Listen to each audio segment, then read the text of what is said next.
The Apple tax is real. It has been for decades. But Apple Silicon started to put that idea to the test. Now, in 2026, with the release of the MacBook Neo, has Apple completely destroyed that idea?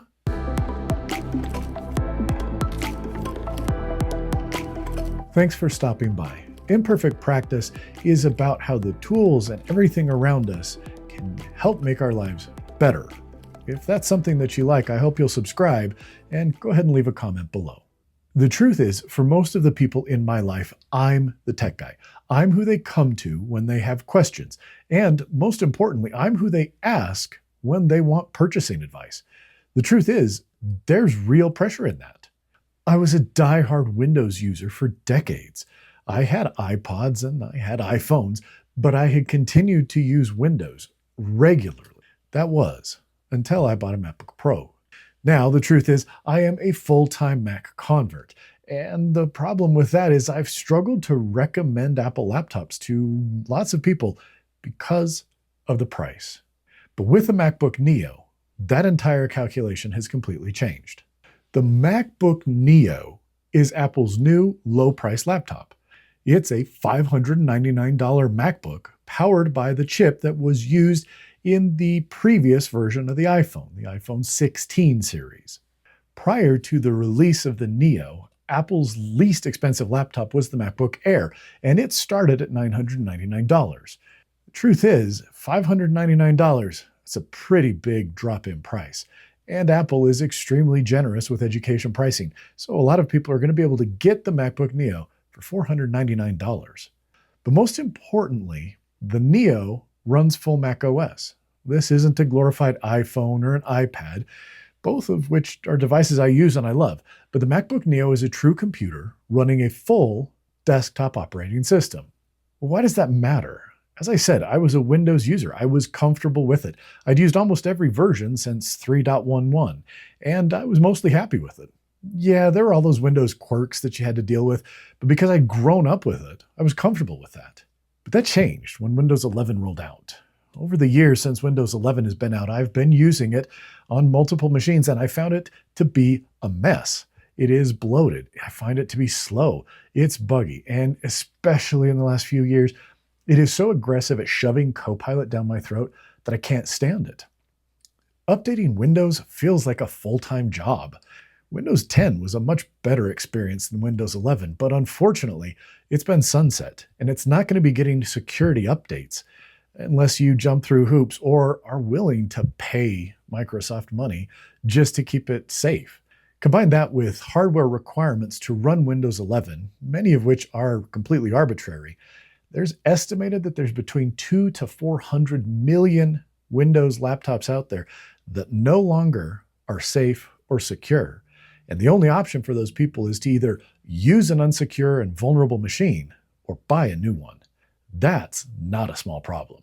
And the truth is that while there are certainly issues with macOS as well, I find it to be much better at respecting your privacy, more secure, and far less buggy to use. But the most important difference between macOS and Windows, macOS is just a much more pleasant operating system. Mac apps are nicer to use. They look better. They're easier to manage. In the last little bit, I've been thinking about productivity in terms of energy management, not time management. And in my experience, using a Mac requires much less mental energy. It just makes everything I do on a computer more enjoyable, less frustrating, and less draining. So having used macOS daily since my first MacBook Pro in 2018, I find that the experience doesn't even come close. For me, Windows has now been relegated strictly to gaming and when I'm forced to use it at work. I honestly believe that users deserve a better computer experience than Windows. But for a huge swath of the population, the price left them stuck with a crappy, buggy, and annoying operating system. That is until now. But a huge benefit to using a Mac for millions of people isn't just getting away from the unpleasant and kind of lousy user experience of Windows in 2026. The truth is there are millions of people who love their iPhones but continue to be using Windows machines primarily for cost. One of the things that made me a complete convert was the power of using a Mac and an iPhone. Things like handoff, continuity, and just the syncing between data, apps, and everything across all of the Apple operating systems, those are powerful tools that really make life easier. Because so many of those apps just work across platforms, lots of times purchasing an app is going to get you access to it on other devices. And most importantly, the information in there is there on just about anything. It's trivial for me to go from starting task management on my phone to doing it on my computer, to writing a quick note on my phone and then being able to open it in, say, drafts on my computer and just use it and type and do everything much more easily on a computer later. David Sparks over at MacSparky often talks about how our devices need to work for us, not the other way around. And in my experience, using a Mac and an iPhone together makes that much more of a reality. It decreases that energy we waste moving between all of our different computing devices. And now, thanks to the MacBook Neo, that is open to so many more people. So those are all reasons why someone might want to get a Mac, and in particular, the MacBook Neo. But that doesn't count for anything if it's not a good user experience. I've been using it now for about 4 weeks, and I have real-world experience, and quite a bit of it, to really look at and see what is it like to use. First, let's be honest and let's talk about the limitations, because they're real. First, the 13-inch screen is going to feel cramped in some situations, and that's the only size option that there is. The keyboard doesn't have a backlight. And as I mentioned, the computer is running on the A18 Pro chip, that same chip that was used in the iPhone 16 Pro. Because of that limitation, the computer only has 8 gigabytes of RAM. There's no way to upgrade it. It also doesn't have Thunderbolt, just USB-C and only one USB-C 3 port. The other one is a much slower USB 2. But again, it costs about $500, especially if you can use the education discount. I've used $500 to $600 Windows laptops. I've used Chromebooks in that price range as well. It's a miserable experience. The computers feel cheap, they're slow, the screens are low resolution, often with bad color and washed out. The keyboards feel mushy, the trackpads are small, inaccurate, hard to press, or too easy to press. They're made of plastic, you can tell. The entire computer flexes when you pick it up. Just holding it in your hand, you feel like the thing's going to break. Often the hinge either feels stiff or sticky to try and open, or it opens too easily. Speakers sound thin and tinny, and in many cases, the battery will only last a couple of hours. In comparison, the MacBook Neo comes out looking amazing. It's a solid aluminum machine. The screen, while not as good as a MacBook Pro that costs at least $1,000 more, is still bright, vibrant, and a pleasure to look at. It blows away just about every Windows laptop in that same price range.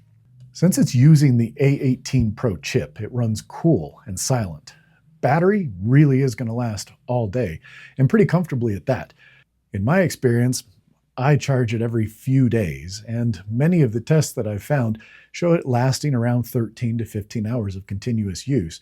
And that's a good deal longer than most Windows laptops in this price range. In using it, apps open quickly. They feel responsive. The trackpad feels really good, even though it isn't Apple's traditional haptic trackpad. Even the speakers, which are pretty small, sound shockingly good for that size. But now let's talk about the elephant in the room. What about the 8 gigabytes of RAM? Are you going to feel that? Maybe. Can I tell the difference in starting, say, Chrome when it's completely closed on the MacBook Neo versus an M2 Max MacBook Pro or an M4 Pro Mac Mini? Yeah, I can, a little bit, but only on first launch. After that, it's just as snappy. Are you going to have Chrome open with dozens and dozens of tabs? You probably shouldn't. You're going to feel it. Are you going to edit 4K video in log format and put a bunch of color grading and LUTs on, things like that? No, you probably shouldn't do that either. You can edit 4K video, though it's a little slow. Editing 1080 video, especially for things like social media, great. Works perfectly for that. Am I processing audio for podcasts using isotope plugins in Logic? Not on this machine, but that's okay. If you know you need to be doing things like that, then you know you need a more powerful computer, a MacBook Air in the least. But here's the kicker. The MacBook Neo is a pleasure to use. I've been using it instead of the MacBook Pro for the last 4 weeks. I haven't felt constrained for almost anything that I'm doing. It's just a great computer and fun to use.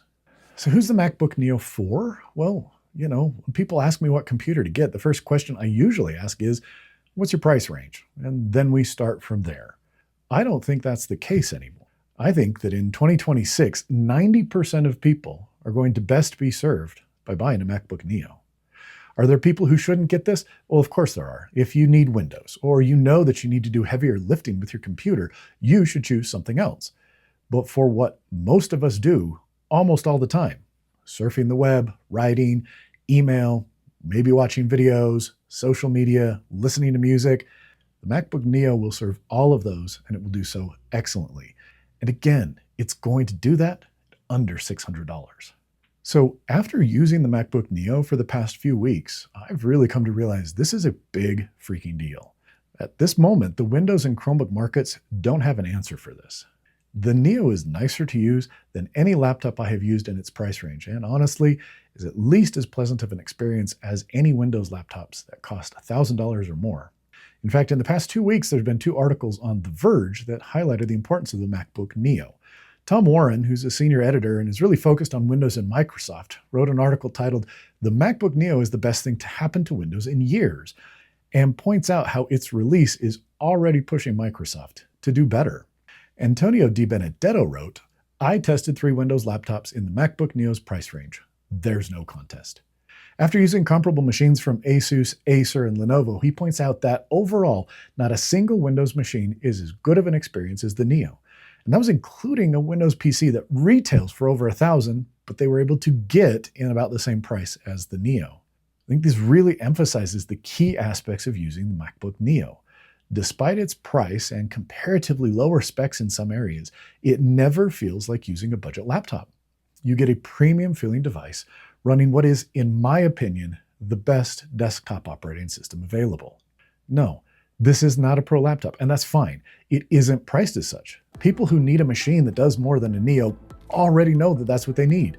But for the vast majority of people, and almost everyone that I personally know, the Neo is, hands down, the best laptop for them.